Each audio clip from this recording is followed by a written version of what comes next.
વિદ્યાર્થી મિત્રો, આજે આપણે 507 મનોવિજ્ઞાનમાં સંશોધન પદ્ધતિઓ પાર્ટ 4 એનો ભાગ નંબર 4 છે દોસ્તો. હજી સુધી આપણે 3 પાર્ટને સમજ્યું છે અને આજે ચોથો પાર્ટ આપણે ચલાવીશું. એની અંદર આપણે વાત કરી આજે. કાલે આપણે જોયું હતું 3 વિડીયોની અંદર આપણે શું જોયું છે અત્યાર સુધીમાં. તો સંશોધન એટલે શું? એટલે આપણે વાત કરી કે સંશોધન એટલે research is to search again. સંશોધન એટલે ફરીથી શોધવું તે. હવે પછી આપણે જોયું તેના પછી કે સંશોધનના પ્રકારો કાલે આપણે વાત કરી હતી કે પ્રકારો કયા છે એની અંદર આપણે વાત કરી હતી કાલે. શુદ્ધ સંશોધન, પ્યોર રિસર્ચ, અથવા મૂળભૂત સંશોધન, અથવા મૂળગત સંશોધન, અથવા તો સૈદ્ધાંતિક સંશોધન, એ કાલે આપણે ચર્ચા કરી હતી. અને ટાઈમ થઈ ગયો એટલે આપણે બીજો મુદ્દો રહેવા દીધો હતો. આજે આપણે બીજો મુદ્દો ફરીથી ચલાવીએ છીએ. દર વખત હું એક વાત રિપીટ કરી જેથી તમને મગજમાં ફિટ થઈ જાય વાત. મિત્રો, મેં તમને જે કંઈ મટીરિયલ આપ્યું છે એમાંથી પરીક્ષામાં પૂછાઈ જશે. કોઈ પ્રશ્નને કે શંકાને સ્થાન નથી. આ જે વસ્તુઓ છે, આ બે વસ્તુ તમને આપશે. એક આપશે સમજ અને બીજું આવશે નોલેજ. જી સેટ અને નેટની એક્ઝામમાં કઈ રીતે યુઝ કરવા મટીરિયલને. ગુજરાત સ્ટેટ એલિજિબિલિટી ટેસ્ટ હોય કે નેશનલ એલિજિબિલિટી ટેસ્ટ હોય, જ્યારે પણ આ મુદ્દો એક્ઝામમાં આવશે કોમ્પિટિટિવ એક્ઝામની અંદર, ત્યારે તમારો કોઈ પણ પ્રશ્ન ખોટો નહીં થાય. કેમ કે અગત્યની વસ્તુ જે તમારા સિલેબસમાં છે ને, જો આમાંથી કોઈ કોમ્પિટિટિવ એક્ઝામમાં પ્રશ્ન બને તો 100% તમે એને ક્રેક કરી શકો. પુસ્તક વાંચીને નહીં ક્રેક થાય. અને સમજવું અનિવાર્ય છે. એટલે મેં બહુ જ શોર્ટની અંદર આને બધાને મૂકી દીધું છે અને એક એક વન બાય વન કંઈ તમે હું સમજાવું જેથી આને બહુ વ્યવસ્થિત સમજો. ખાલી એમ ના સમજો કે અમારે ગોખી નાખવું છે ને એક્ઝામમાં લખી લેવું છે. જો આગળ વધવું હોય તો આને સમજવું અનિવાર્ય છે. આજે આપણે વાત કરીએ છીએ મિત્રો વ્યાખ્યા. કોની વ્યાખ્યા? મેં તમને કાલે કીધું કે સંશોધનના 2 પ્રકાર છે. પહેલું હતું શુદ્ધ સંશોધન અને બીજું છે વ્યવહારિક સંશોધન. કાલે આપણે વાત કરી દોસ્તો સુસંશોધન એટલે શું? તો ફક્ત જેની પાછળ જ્ઞાન મેળવવાનો હેતુ હોય એવા સંશોધન આપણે શુદ્ધ સંશોધન કહીએ છીએ. એની આપણે ચર્ચા કરી હતી. આજે આપણે જે વ્યવહારિક સંશોધન આપણું બાકી હતું, આ તો થઈ ગયું છે. વ્યવહારિક સંશોધન બાકી છે એની ચર્ચા કરીએ. તો અહીંયા તમે જુઓ, સંશોધન દ્વારા પ્રાપ્ત થયેલ જ્ઞાનનો ઉપયોગ. આ બહુ અગત્યનો છે એ શબ્દ, જ્ઞાનનો ઉપયોગ. અને કયો સંશોધન? કયો સંશોધન? તો દોસ્તો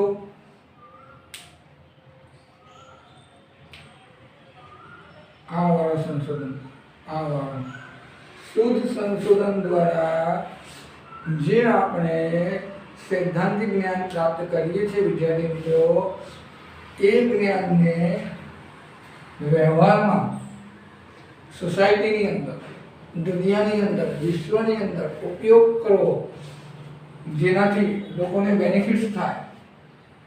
એ પછી ગમે તે ક્ષેત્રમાં, એજ્યુકેશન હોય કે ટેકનોલોજીનો હોય, એગ્રીકલ્ચરનો હોય, પોલિટિકલ રિસર્ચ હોય, ગમે તે હોય, XYZ.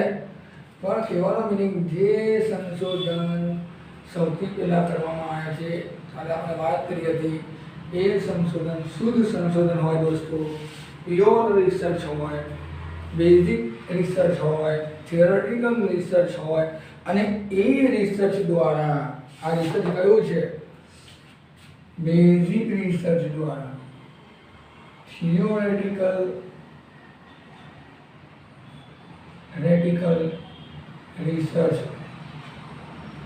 દ્વારા જે જ્ઞાન પ્રાપ્ત થાય છે મિત્રો, એ જ્ઞાનનો ઉપયોગ સમાજ માટે કરીએ, દેશ માટે કરીએ, વિશ્વ માટે કરીએ, તો એ સંશોધનને વ્યવહારિક સંશોધન કહેવામાં આવે છે. ખ્યાલ આવ્યો દોસ્તો? એનો મિનિંગ એ થયો. કાલે આપણે વાત કરી, કોઈ પણ વસ્તુને ભૂલો નહીં. એટલે તો હું અહીંયા નંબર લખું છું, પાઠ 4. જ્યારે પણ તમે સવારે આવો ત્યારે પાઠ આગળના જેટલા પણ ભાગ હોય એ વિડીયોના મહેરબાની કરીને જોઈ લેવા, જેથી તમને આગળનો બધો બહુ સરળતાથી સમજી શકાય. બધા એકબીજાનો લિંક છે.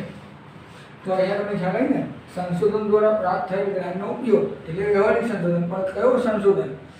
જે આપણે કાલે વાત કરી હતી કે બેઝિક રિસર્ચ, શુદ્ધ સંશોધન જે આપણે કરીએ છીએ. મેં કાલે વાત કરી હતી કે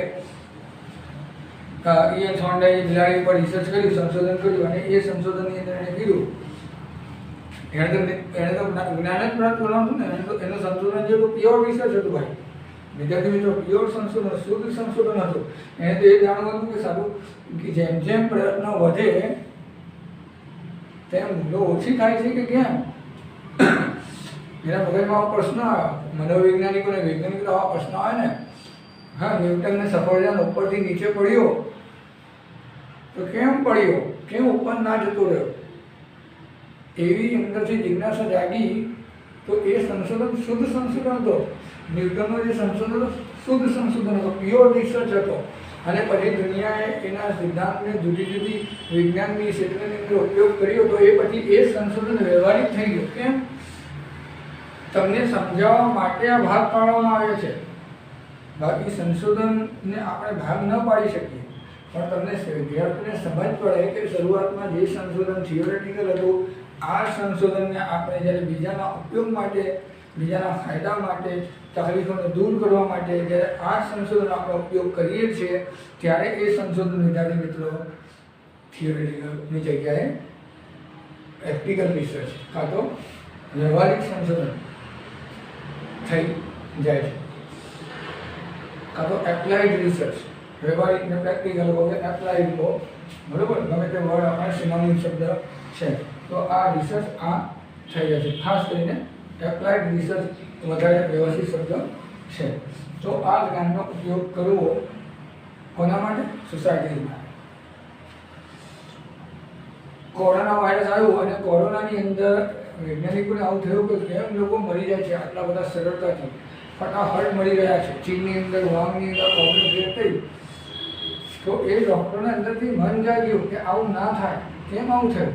આવી કયો બાયોલોજિકલ એવા કયા ઓર્ગેનિઝમને વાયરસ બોડીની સાથે ઇન્ટરેક્શન કરે છે, આંતરક્રિયા કરે છે, જેના કારણે માણસનું રિસ્પાયરેટરી સિસ્ટમ જે છે, શ્વસન તંત્ર બંધ થઈ જાય છે. એણે શોધખોળ કરવાનું શરૂ કર્યું. તો આજે શોધખોળ શરૂ કર્યું એને આપણે સુસંશોધન કહીશું બેટા. કેમ કે કોઈ પણ સંશોધનની શરૂઆત સુસંશોધનથી થાય, પ્યોર રિસર્ચથી થાય છે.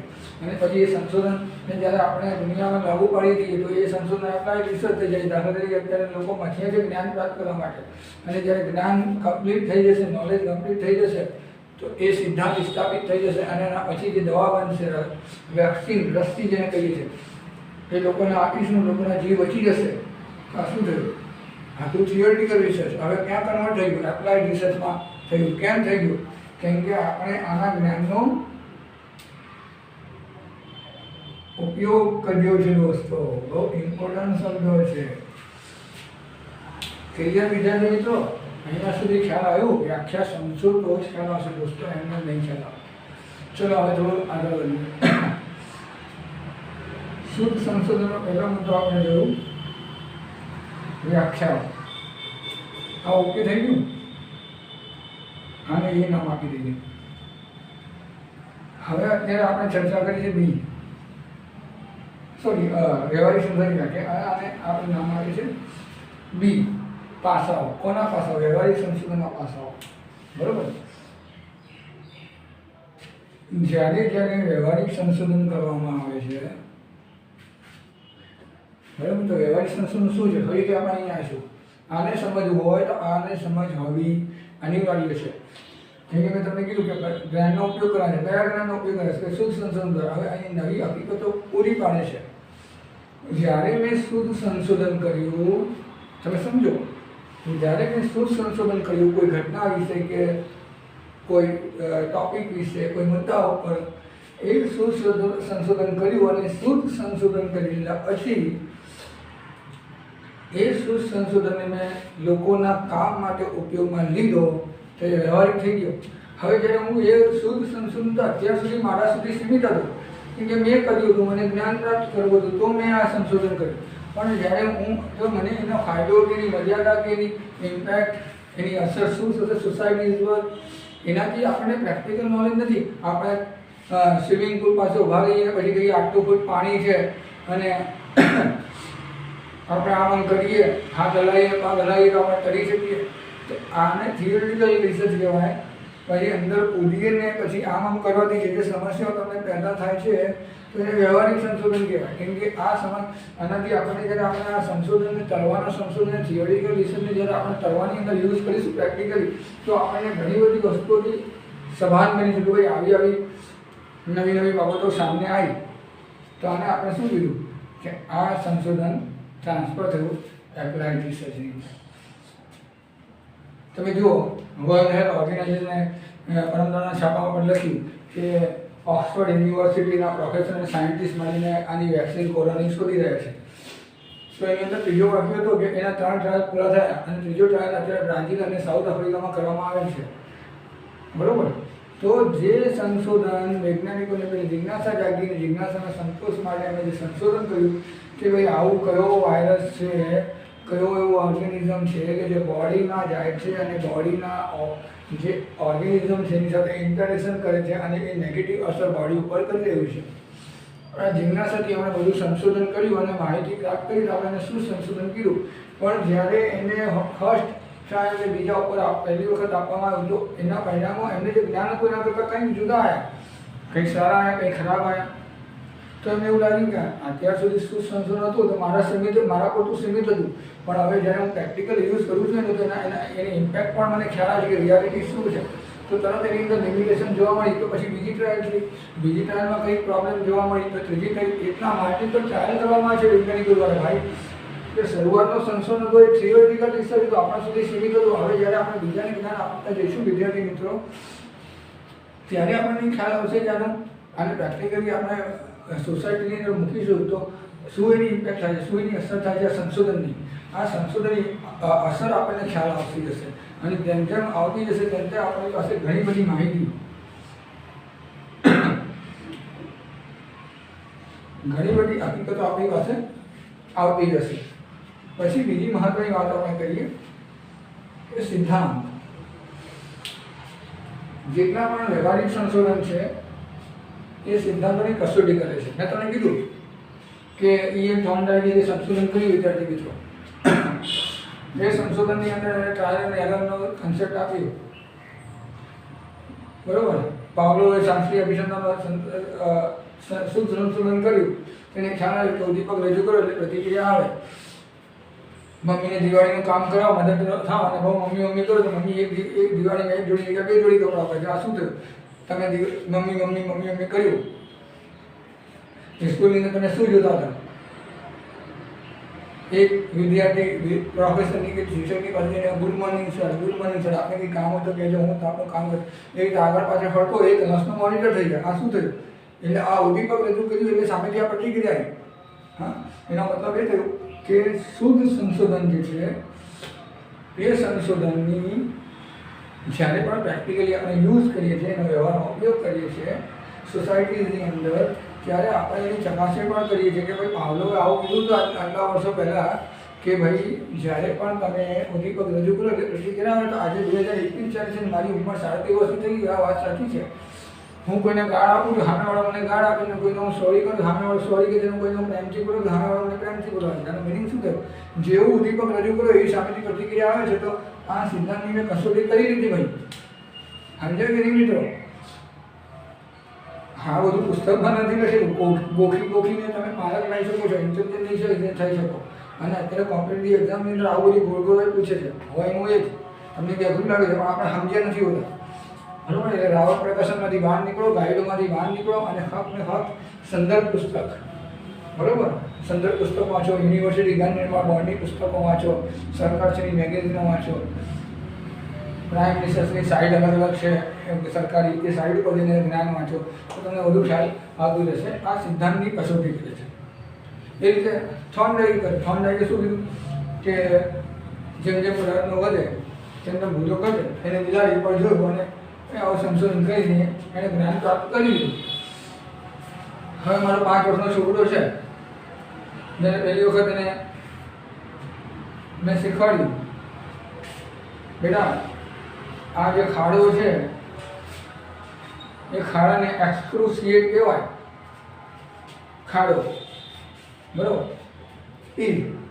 અને આ કહેવાય પહેલી વાર ભૂલી ગયો, પહેલી વાર યાદ હોય પછી બીજી વાર ભૂલી ગયો, પછી ત્રીજી વાર તમે ભૂલી ગયો, ચોથી વાર ભૂલી ગયો, પાંચમી વખત તમે ગાડી પર જતા હતા પપ્પા અને એક્સક્રુસિએટ કહેવાય, કાં તો પેલું પીઠ કહેવાય, ખાડો કહેવાય. આનું મિનિંગ શું થયું કે જેમ જેમ એના પ્રયત્નો વધ્યા એમ એમ ભૂલો ઓછી થઈ ગઈ. એટલે થોડું થાય કે જે શુદ્ધ સંશોધન કર્યું તમે એને વ્યવહારમાં યુઝ કર્યો, એટલે યુઝ કર્યો ધેટ મીન્સ મેં ટેસ્ટ કરી, મેં શું કસોટી કરી, બરાબર. એટલે થોડી સમય રોકાઈએ દીકરાઓ, થોડી અજાનનો અવાજ આવે છે, જરા અજાન થઈ જાય ને પછી 2 મિનિટ પછી તમને પાડું વધારે લઈશું 5 મિનિટ, ચિંતા ના કરો, તમને ટાઈમનું નુકસાન નહીં થાય.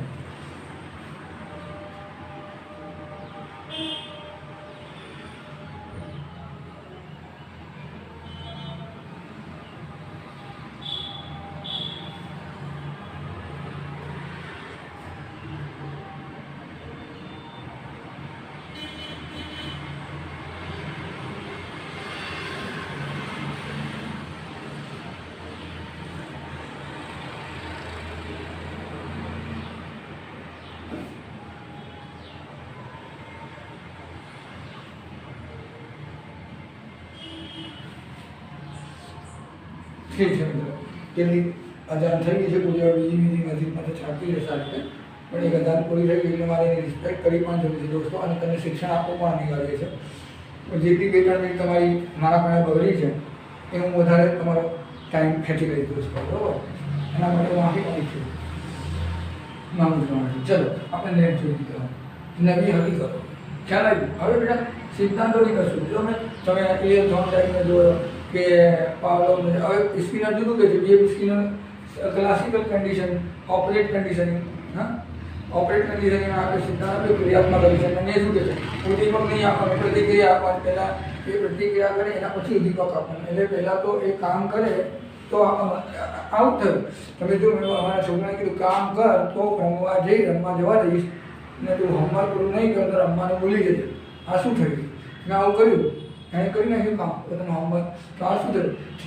સ્કિનરે આટલા વર્ષો, ડીએવી સ્કિનરે આટલા વર્ષો પહેલાં આ થિયરી આપી, એની મેં અત્યારે ચકાસણી કરી, કસોટી કરી દીધી. એટલે આ પહેલાં જે શુદ્ધ સંશોધન હતું, આજે અત્યારે મેં એને વ્યવહારમાં ઉપયોગ કર્યો મારા બાળક ઉપર, અને મને રિઝલ્ટ મળ્યું. એટલે દરેક પરિસ્થિતિમાં જુદા જુદા સિદ્ધાંતો યુઝ થાય છે. એને વ્યવહારિક સંશોધનની આપણે કસોટી, વ્યવહારિક સંશોધનમાં કસોટી સંશોધનની કરવામાં આવે છે. પછી આપણે વાત કરીએ મિત્રો ઉત્કલ્પના, હાઇપોથિસિસ. ઉત્કલ્પના આપણે તમે આગળ જશો એટલે ખ્યાલ આવશે, આ તમારા માટે નવો મુદ્દો છે. ઉત્કલ્પનાનો આખો ટોપિક જ છે, આપણે આખું ચેપ્ટર ભણીશું એના માટે, તમને ક્યાં ખ્યાલ આવશે. પણ એવું સીધું કહું તમને, સીધું આપણે સમજાવું સાદી ભાષામાં, ચોકડીની ભાષામાં નથી, બુકિશ લેંગ્વેજ આપણે નથી યુઝ કરતા, પણ એમ કહીએ કે એક એવું વાક્ય, એવું સેન્ટેન્સ, એવું સ્ટેટમેન્ટ, એવું કથન કે જેની અંદર જુદા જુદા ઉદ્દીપકો હોય. ઉદ્દીપક તમે સમજો, વસ્તુ પણ હોય છે, કે પરિસ્થિતિ પણ હોય છે, કે વ્યક્તિ પણ હોય છે.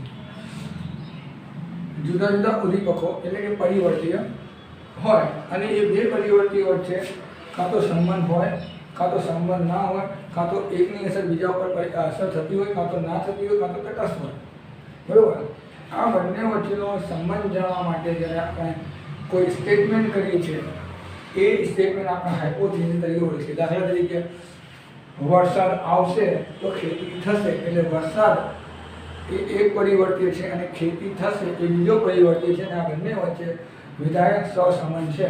આવું મેં કીધું તો આ ઉત્કલ્પના થઈ. હવે ચેક તો ત્યારે થશે જ્યારે વરસાદ આવશે તો ખેતી થશે કે નથી થતી, એ તો ચેક કરવી પડશે ને. આ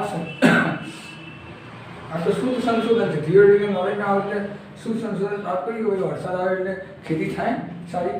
તો આવું જ્ઞાન મને પ્રાપ્ત થયું શુદ્ધ સંશોધન દ્વારા. પણ હવે સોસાયટીમાં આને મૂકવું, એને વ્યવહારમાં યુઝ કરું, પછી મને ખ્યાલ આવે કે મારી ઉત્કલ્પના જે ઘડી હતી એની અંદર સ્પષ્ટીકરણ થયું છે કે નથી, વાત સાચી છે કે નહીં, બરાબર. એટલે હાઇપોથિસિસને ક્લેરિફિકેશન કરવાનું કામ પણ વ્યવહારિક સંશોધનમાં કરવામાં આવે છે. હવે આપણે જોઈએ દોસ્તો, અગાઉ જે ભૂતકાળમાં સંશોધન થયા હોય, ભૂતકાળની અંદર પાસ્ટની અંદર જેટલા પણ રિસર્ચ થયા હોય અને એ રિસર્ચને લઈને આપણે કંઈક નવું તારવીએ, કંઈક નવું વિચારીએ, કાં તો એને સંગઠિત કરી દઈએ, તો એને આપણે વ્યવહારિક સંશોધન કહીએ. દાખલા તરીકે સ્વામી સચ્ચિદાનંદ હોય, મોરારી બાપુ હોય કે ગાંધીજી, આપણા મહાત્મા ગાંધીજી, એ બધા લોકોએ જે કંઈ શીખ્યું એ પોતાના જીવનમાં એનું આચરણ પણ કર્યું. એણે ગાંધીજીએ કીધું કે અહિંસા પરમો ધર્મ, બરાબર, હિંસા કરવાની નહીં, હિંસા આચરવાની નહીં. બધી જાતિઓ એક છે, કોઈ હરિજન નથી, કોઈ વાલ્મીકી નથી, કોઈ એસટી નથી, ઓબીસી નથી, કોઈ મુસ્લિમ નથી, બધા માણસો છે, આપણે સાથે રહેવાનું છે. આવી બધી વાત કરી. હવે એમણે આ બધું અનુભવને આધારે આ બધું સંશોધન કર્યું. જેમ જેમ ઉંમર વધતી ગઈ એને પોતાનું રિસર્ચ કરતા રહ્યા, આ બધું જ્ઞાન એને પ્રાપ્ત થયું, એને થિયોરિટિકલ રિસર્ચ કહેવાય. પણ એ ગુજરી જતો એમની સાથે જ જતું. પણ શું થયું, ગુજરાત વિદ્યાપીઠ જે છે એમનું આશ્રમ જે છે ત્યાં ગુજરાત વિદ્યાપીઠવાળા શું કર્યું કે બધી એની જે કંઈ આચરણની વસ્તુઓ હતી, જે પોતે શીખ્યા હતા ગાંધી બાપુ, એમણે બધી વિગતોને ભેગી કરી અને એક અલગ અલગ બુક્સ એની અંદર પબ્લિશ કરી, જેથી આ લોકો ચોપડી વાંચીને ગાંધીજીના શક્તિના પ્રયોગો, તો આ બુક્સ વાંચીને હું એને યુઝ કરી શકું સોસાયટી, હું મારી જાત ઉપર પણ યુઝ કરી શકું, જેથી અંદર મારી અંદર પરિવર્તન આવી શકે. જો હું હિંસા કરતો તો મારી અંદર સુધારો આવી શકે, હું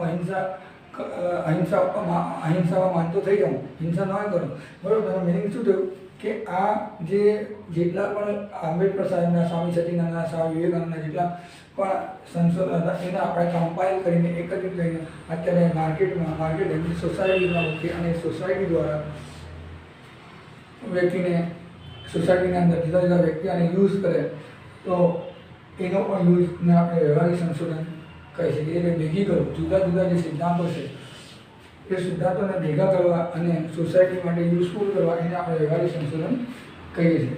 એટલે દોસ્તો, અત્યાર સુધી આપણે વ્યવહારિક સંશોધનની વ્યાખ્યા અને એના પાસાઓ 4 ABCD એ અર્થમાં આપ્યું છે. તમારી પુસ્તકમાં ઘણું બધું મટીરિયલ છે, તમને મટીરિયલ્સ આપ્યું છે, બરાબર. પણ એ બધું વાંચો તો તમને એક્ઝામમાં 100% કામ આવશે. પણ આ શીખી જશો તો એક સારા શિક્ષક થઈ જશો, સારા પ્રોફેસર થઈ જશો. જીસેટની નેટની કોમ્પિટિટિવ એક્ઝામ હશે, યુપીએસસી, જીપીએસસી, ટેટ, ત્યાં મદદના પ્રશ્નો આને લગતા હશે તો બહુ સારી રીતે જવાબ આપી શકો. કેમ કે તમારી સમજ અહીંયા તમને મેં કેળવી દીધી છે મિત્રો, બરાબર. હાથ ડિલિવર યોર લેક્ચર, તમારે કઈ રીતે કોઈ વસ્તુને સમજાવી તમે જુઓ કે શિક્ષકની ન હોય અને તમને શિક્ષક બનાવવામાં આવે એટલે તમે પુસ્તક લઈને શર્ટ વાંચી નાખો તો એનો અર્થ એ છે કે તમને બોલાવવાની શું જરૂર છે, એ પ્રોપર્ટી ઊભું કરી દઉં ને, બરાબર. આ એ ગૂગલ છે, તો ગૂગલની અંદર શું છે, ગૂગલના માલિકને ગૂગલ તૈયાર કર્યું, બરાબર. હવે ગૂગલ જે છે એ ગૂગલની અંદર માહિતી તો આપી છે, પણ એ માહિતીને કઈ રીતે સમજવી અને કઈ રીતે સમજાવી એના માટે પ્રોફેસરની જરૂર હોય. એના માટે પ્રોફેસર એના માટે ડેફિનેટ સમજની જરૂર હોય. એને સમજ તમને કોણ આપી શકે? પ્રોફેસર્સ આપી શકે, તમારા વેલ વિશર જે એક્સપર્ટ છે સબ્જેક્ટને એ આપી શકે. એટલે કહેવાનો મિનિંગ શું છે કે તમે સમજ પ્રાપ્ત કરો તો આગળ જઈ શકશો. અહીંયા સુધી ક્લિયર છે? અહીંયા કોઈ પ્રશ્નો હોય તો પૂછી દઉં.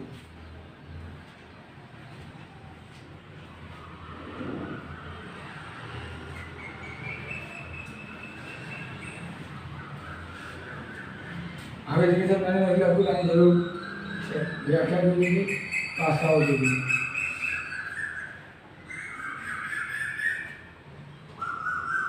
તુલનાત્મક અભ્યાસ અને આપણે નામ આપી દઈએ સી.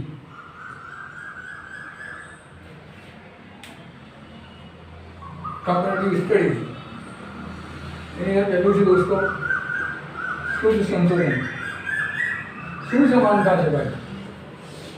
હા, જો મેં અહીંયા લખ્યું છે શુદ્ધ સંશોધન અને વ્યવહારિક સંશોધન.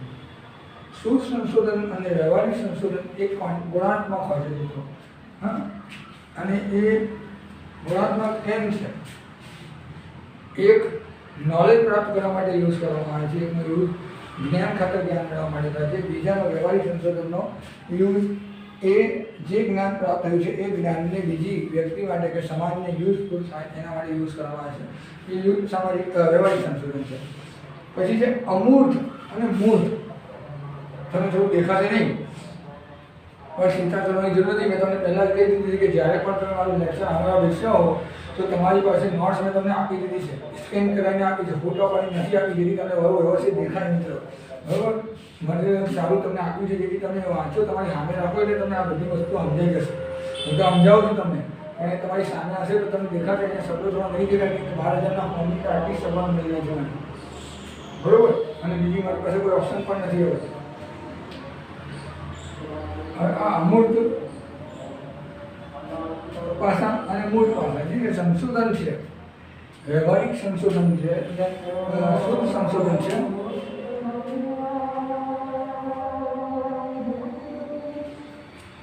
એની અંદર મિત્રો અમૂર્ત કોને કહીએ અને મૂર્ત કોને કહીએ? અમૂર્તને કહીએ છે એબ્સ્ટ્રેક્ટ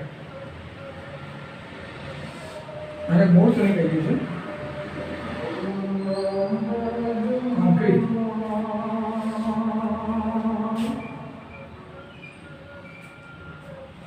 એવું પાસું, એવી વસ્તુ કે જે તમારી સમક્ષ નથી। હું ભગવાનમાં માનું છું, હું અલ્લાહમાં માનું છું, હું બૌદ્ધ ધર્મમાં માનું છું, પણ ક્યાંય મને દેખાય છે?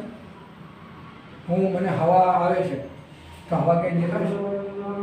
આવા પાસા ઉપર પણ શું સંશોધન કરવામાં આવે છે, જે દેખાતું નથી પણ અસ્તિત્વ તો ધરાવે છે ને દુનિયાની અંદર, સમાજની અંદર અસ્તિત્વ ધરાવે છે। આવા ઘણા બધા પાસાઓ છે,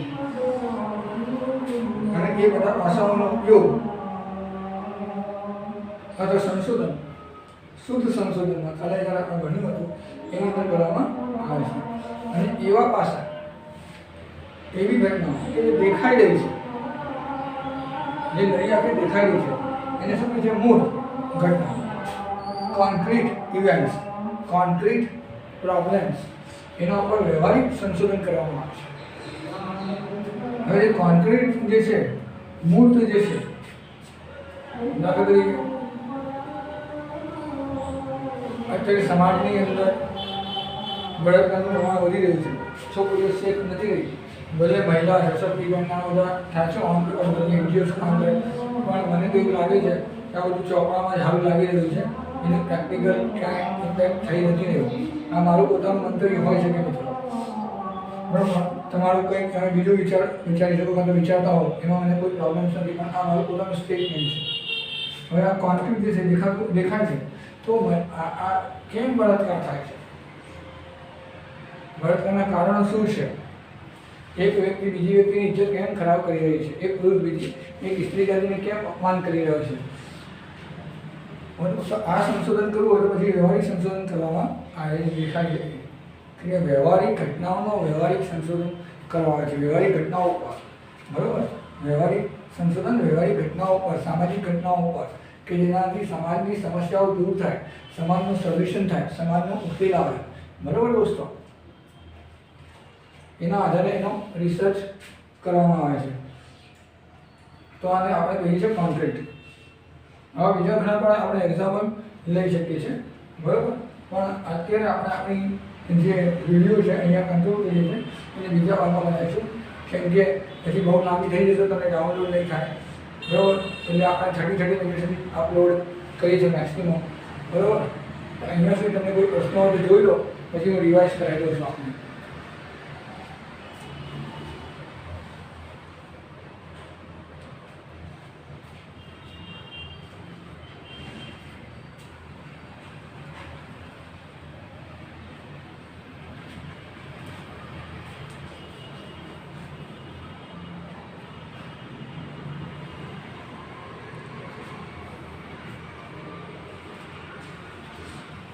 બરાબર દોસ્તો, અહીંયા સુધી આપણે રાખીએ છીએ। નેક્સ્ટ ટાઈમ આપણે અહીંયાથી શરૂ કરીશું, આગળનો તો રિવિઝન કરીશું, અને ફરીથી આપણે આગળ વધીશું બીજા મુદ્દાઓ પર 1 by 1, જેથી આનો કોન્સેપ્ટ ક્લિયર થતું જાય। તમે વિડીયો જુઓ, એને શેર કરો, જેથી બીજા વિદ્યાર્થીઓને પણ એનું જ્ઞાન પ્રાપ્ત થાય, મદદરૂપ થઈ શકીએ અમે। એને લાઈક કરો, બરાબર? આટલી મહેનત તમારા માટે કરીએ છીએ, એટલે હું ઈચ્છું તો ઝૂમ પર, સ્કાય ઉપર, ગૂગલ મીટ ઉપર લેક્ચર લઈ શકું છું, પણ એ તો લઉં જ છું હું તમારું, તમને મટીરિયલ પણ આવું તેમ છતાં હું એક્સ્ટ્રા પણ આ કરી રહ્યો છું. સરકારે આવું કીધું નથી મને કે યુટ્યુબ પર વિડીયોઝ મૂકો. સરકારે મને કીધું છે ગૂગલ મીટ ઉપર જઈને ભણાવો તમે, કાં તો માઇક્રોસોફ્ટ ટીમ્સ પાસવર્ડ મળીએ છે મને તો માઇક્રોસોફ્ટ ટીમ ઉપર ભણાય, પણ એ માઇક્રોસોફ્ટ ટીમ ઉપર હું તમારું લેક્ચર લઈ શકું છું. હું લેક્ચર લીધું એટલે પૂરું થઈ ગયું. પછી તમને આવડ્યું કે ના આવડ્યું એ મહત્વનું નથી લીધું. પછી કે તમે રિવિઝન કઈ રીતે કરી શકશો, કે તમે દૂર છો મારી સાથે, કે લોકડાઉનના કાળ આવતા નથી. તો આવી પરિસ્થિતિની અંદર તમે વિડીયો મૂકેલી હશે તો તમે એને જોઈ શકશો. એટલે આ મહેનત છે, તમે એને શેર જરૂર કરો. અને જો યોગ્ય ના પણ આપતું કે નેગેટિવ કોમેન્ટ હોય તો નેગેટિવ કોમેન્ટ પણ કરજો, જેથી એની અંદર સુધારો કરી શકું. Thank you very much.